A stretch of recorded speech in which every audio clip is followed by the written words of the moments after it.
there, it's me, Nate, and today I just want to talk to you guys about the best new games you should be playing in January in this year, 2026. So, this month, it's a little bit of a slower month compared to like the back-to-back multiple big games coming out every week months that we had in 2025. But even though it's a bit slower, I think there's still some really cool things coming out this month that you should keep an eye out for and that you should play. So first off, let's see. These are all these games I'm about to list off. They're all in order of release date. So from the beginning of the month to the end of the month.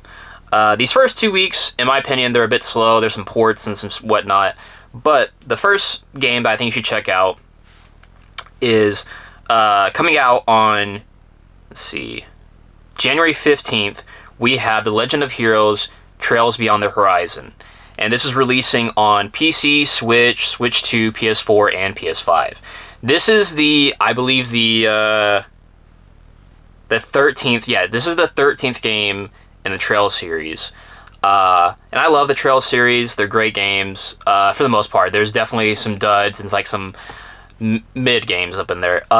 This is the third game in the Highguard arc of the series. And at least from Japan, this is like one of the like highly rated games in the series. I'm a little bit behind on the series myself. I still need to play Trails Through Daybreak 2 before I can play this one, but I am definitely excited to pick up this title and play it. Kind of similar to I think like Reverie, an earlier title in the franchise. This game has 3 protagonists. You have Van from the first 2 Highguard games. You have Reen coming back from Cold Steel, and then you have Kevin coming back from Trails in the Sky the Third, and the brief appearance he makes in Trails Through Azure. And I love Kevin. I think Kevin is a super underutilized character in the Trails series, so I'm really excited for it. But as if you're not a fan of the Trails series, you definitely should be. And you should definitely give the games a shot, especially if you're a JRPG fan. And I would recommend you go and start with Trails in the Sky, the first remake, whatever the new remake is called. I always get it mixed up. I haven't played that yet either. I got really behind in my gaming in 2025, and I want to remedy that a bit here in 2026. But yeah, so first up, you should definitely play Trails Beyond the Horizon. These titles I sometimes forget and get them mixed up a bit, especially with these Trails games, especially because they have their Japanese titles and they have their Western titles. But moving on from there, next up we have 2XKO, which releases on January 20th. Coming to PC, PS5, and Xbox Series X and S. If you see me looking down a lot, I have my notes on my phone, so that's why. Now, this is a League of Legends fighting game. It's a 2D 2v2 tag fighting game. So it's a very high pace, a lot of action. They have these I don't know what they call them in the game. I can't remember what they're called. They're basically like perks, like different like abilities and stuff that can kind of like affect like the parameters of the characters you choose. I kind of think of them as like the different, the alternate versions of characters that you'd pick in like Mortal Kombat X. Thing along those lines. Like, so different abilities and stuff that can affect like how your characters perform. And this is a launching with 11 characters. And they're going to be adding more as time passes. And the game's going to be free to play, so whether you're a League of Legends fan, you love fighting games, or you don't really play fighting games, you kind of just want to give one a shot, you should definitely just jump into this one. I mean, I'm sure it's going to be really robust and, fun to play and have like a lot of like options, to connect with people and play online, going through leaderboards and rankings and whatnot. I think the only microtransactions are cosmetics, I believe. So if you don't care about cosmetics, it's a completely free to play experience. and it's a really high quality fighting game. So I think one thing though that does bother me is that since it is a Riot game, I think if you play it on PC, it'll only be available through the Riot launcher, not through Steam. And I'm a Steam guy myself. I'm like Steam ride or die. So personally, I think I'll probably play this on PS5. Because if you don't know, if a game is free to play on console, usually you don't have to pay for PS Plus or Xbox Live. You can just play online with people as long as it's a free to play game. That's how I play like a lot of like Yu-Gi-Oh! Master Duel, because I hate having to pay for PlayStation Plus or Xbox Live or whatever. I know it's not Xbox Live anymore; it's Game Pass. It's all bundled together. But whatever, you know what I mean. Moving on from there, we have Arknights Enfield. This is a spin-off of the main Arknights game. It's kind of like an action RPG, base building, factory sim, game, all mashed all together, coming to PC, PS5, iOS, and Android on January 22nd. In terms of action RPG, I think you can compare this to something like Wuthering Waves or Genshin Impact, if you're a fan of those. I'm not sure to the degree of gacha, like how severe or how messy their microtransactions are, but this is a free-to-play game. I assuming that you're a gacha, like you're pulling for characters and outfits and maybe even equipment. But the game play looks fun. It looks. I really enjoyed playing the little bit I played of Wuthering Waves. I really enjoyed. And I've never played the main Arknights game. I usually don't like playing games on mobile, but since this is coming to PC and console, I might, I want to give this one a shot and see how it works. Let's see. Yeah, that's all I got for it notes-wise. So yeah, definitely want to try that out when it comes out on January 22nd. Next up, indie title, we have Escape from Ever After coming out on January 23rd to PC, Switch, PS4, PS5, Xbox One, and Xbox Series X and S. Now this is a turn-based RPG with like Paper Mario elements in terms of like, so like when an enemy is attacking, if you time it right, you can block the attack or guard against it, or like when you're attacking by performing either button presses or other kind of like different controller options or mouse options, whatever you're doing, you can boost the power of your attack. So if you're a fan of like Mario RPG and Paper Mario, you'll feel right at home with this. I played the demo for this a year and a half ago on Steam, and I had a really fun time with it. So I've been really looking forward to this. And basically, it is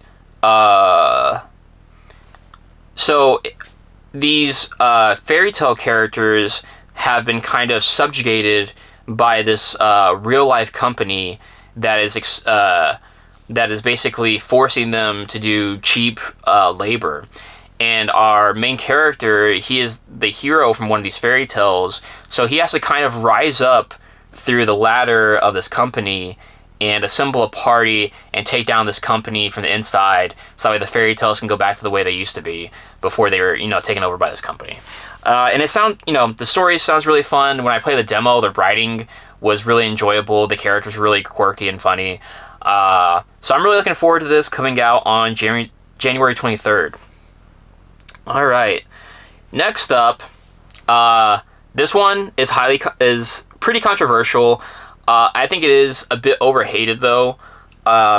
So on January 26th, coming to PC, PS5, and Xbox Series X and S, we have Highguard, which is the new hero shooter, like raid type shooter game coming from former members of Respawn, that worked on like Titanfall and Apex Legends.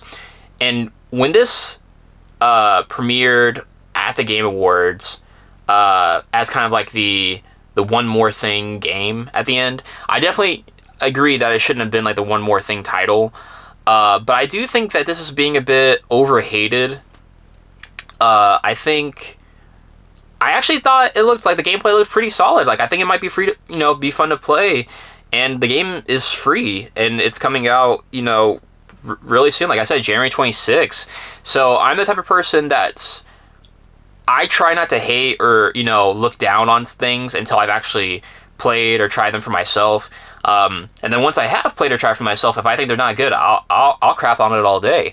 But until then, I want to give this game a shot and see what it's like, how fun it is.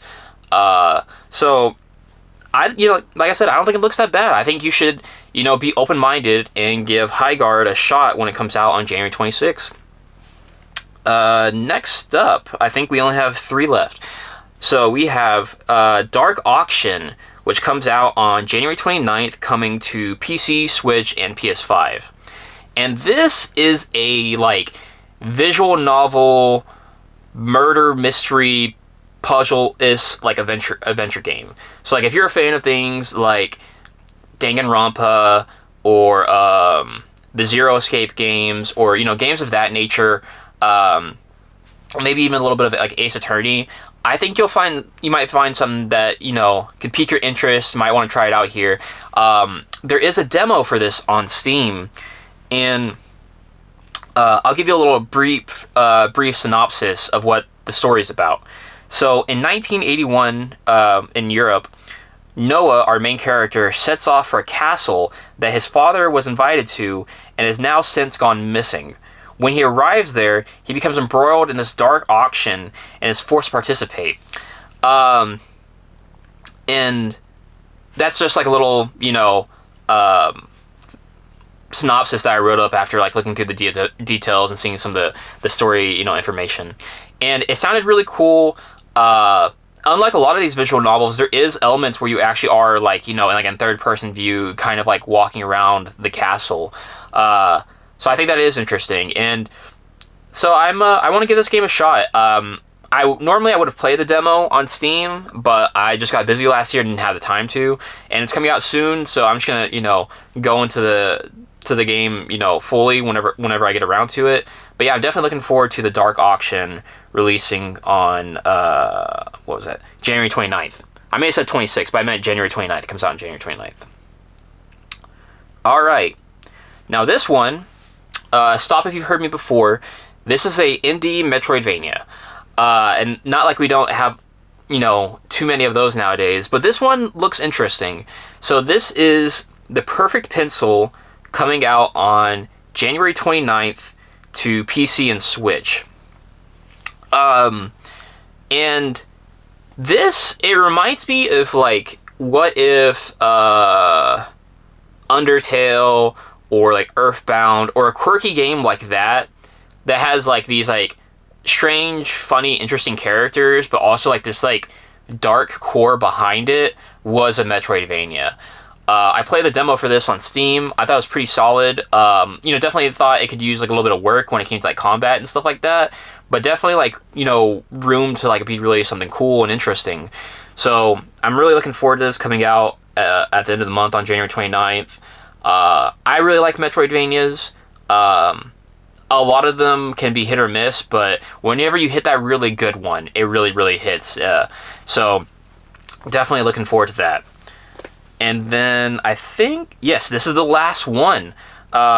This is Code Vein 2, coming out on January 30th to PC, PS5, and Xbox Series X and S. And this is the sequel to the first Code Vein that came out 2017, 2018, one of those years, on PS4. And Code Vein and Code Vein 2 are these, basically, what's what everybody calls it, is an anime Souls-like. And, you can see the game, and you see the aesthetic of it, and it definitely is that. I really love, and everybody loves the character creator of Code Vein. A lot of people spend tons of time and hours in just in the character creator alone, and I think that is probably the strongest point of this game. But in my opinion, the gameplay of Code Vein 1 was trash. I thought it was awful. I thought it was pretty bad, and that's why I never finished it. And now I'm hoping that with the sequel, that they can take those lessons and the time they took, to develop this game all these years later, to really hone in and flesh out that gameplay. From what I've seen, of trailers and like gameplay videos that they've put out, it does look better. Still like not as tight as something like Kazan or Lies of P or any Souls game, but it does look a step up.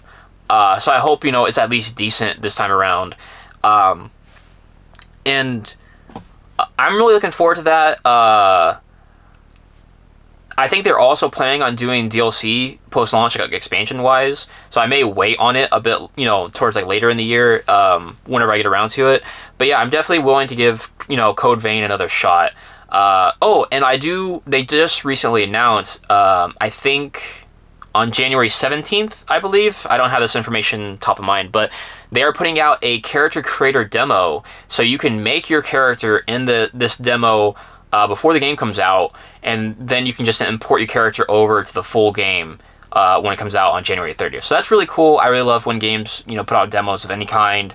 And these character creator demos are really fun. I really love, because I know they do that for stuff like NBA and like some RPGs. So I think you should definitely take advantage of that, so that way you can take however long you want to make the cool character that you desire. Whether they're, a cool looking badass dude or a thick buxom woman character, whatever you want, when the game releases at the end of the month. But yeah, those are the games I think you should check out and play here in January. So make sure to like, subscribe, comment down below. Let me know what you thought of the video, how I can improve, what games, if I didn't mention them, you're looking forward to this month. I'd like to know. So until next time, thanks for watching.